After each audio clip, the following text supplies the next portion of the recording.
Shalom à toutes et à tous.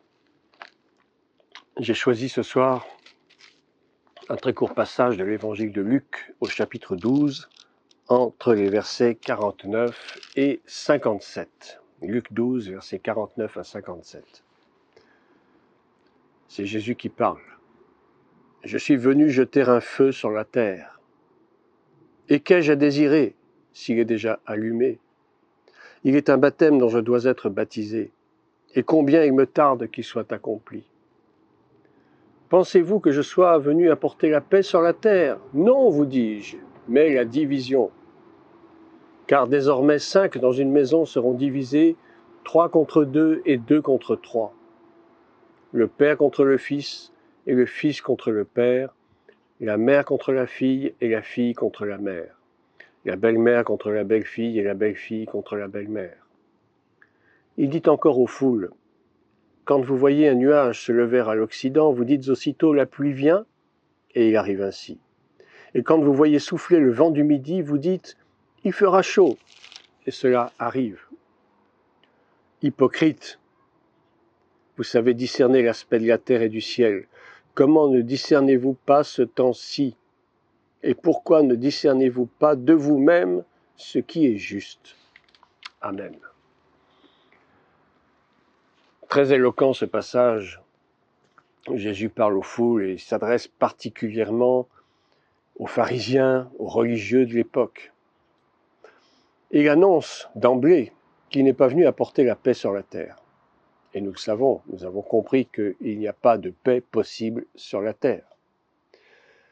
Et Jésus n'était pas en son temps venu pour cela. Et de toute façon, lorsqu'il reviendra, ce sera pour juger le monde.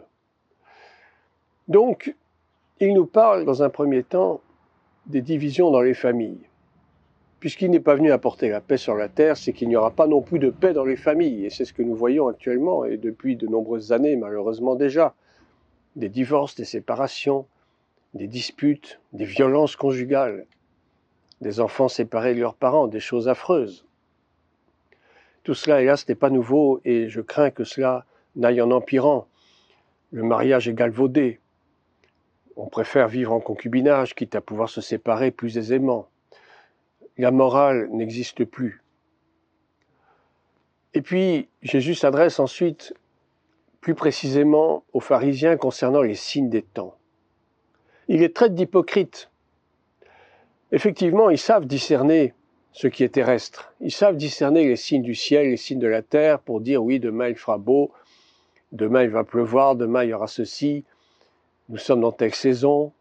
Et nous les hommes, nous sommes pareils. Nous aimons consulter les bulletins météo, nous aimons savoir quel temps il fera ce week-end pour aller se promener.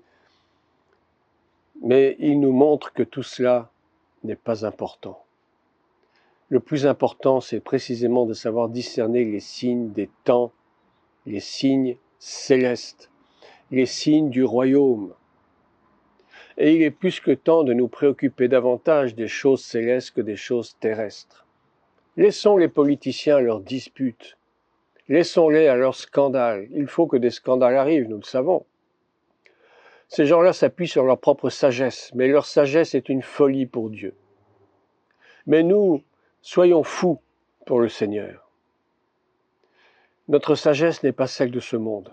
Ils sont en train de se disputer à l'Assemblée nationale pour savoir qui va faire partie de l'opposition, qui va faire partie du parti gouvernemental, etc. Mais tout ça, j'allais dire, c'est de la poudre aux yeux.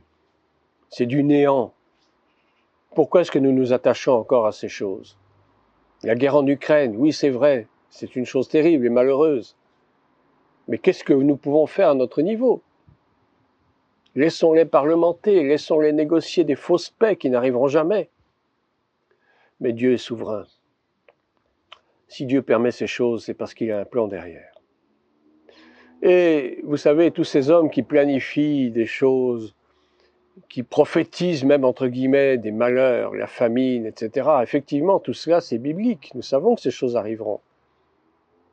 Le problème, c'est qu'ils se prennent pour Dieu. Et ils ne savent pas que le véritable Dieu, le Dieu des cieux, peut mettre un coup d'arrêt brutal à leur plan, à leur agenda. Mais pour l'instant, il laisse faire. Il laisse faire parce qu'il rit du haut des cieux de voir la bêtise des hommes. la bêtise des politiciens, la bêtise des philosophes, la bêtise des gens de ce monde qui croient tout savoir, qui veulent légiférer sur tout, qui veulent donner des conseils à tout le monde, alors qu'eux-mêmes feraient bien d'écouter certains conseils. Alors, ce petit mot d'aujourd'hui, simplement, soyons vigilants, soyons attentifs aux signes des temps. Relisons la parole du Seigneur, tout est dedans. Il n'y a rien qui soit étranger à la parole de Dieu. Toutes ces choses doivent s'accomplir selon le temps de Dieu et non pas selon l'agenda des hommes. Je l'avais déjà dit d'ailleurs dans de précédentes vidéos, je le redis encore, je ne me lasserai pas encore de le répéter. Vous savez, les répétitions, souvent, c'est bénéfique. Ne nous lassons pas d'examiner les Écritures, dans le but de nous préparer, tout simplement, de nous préparer nous-mêmes, de préparer nos familles, de préparer nos proches. Et puis prions pour nos nations. Ça, je l'ai déjà dit 1 milliard de fois, mais je le redis encore. Intercédons pour nos nations, parce que Dieu a un plan pour chaque nation. Et s'il y a le désordre et le chaos actuellement, c'est que Dieu le permet, c'est vrai. Mais je pense que d'ici quelque temps, Dieu va faire un tri. Il va faire un tri entre ceux qui lui appartiennent vraiment et ceux qui font semblant, les vrais et les faux. Les vrais chrétiens et les faux chrétiens, les vrais pasteurs, les faux pasteurs, les vrais prophètes, les faux prophètes. Là où il y a du vrai, il y a forcément du faux. Et s'il y a du faux, c'est que forcément il y a du vrai. Voilà, c'est une courte exhortation. Sachons discerner les signes des temps et attachons-nous aux choses d'en haut. À bientôt pour une nouvelle vidéo. Que Dieu vous bénisse.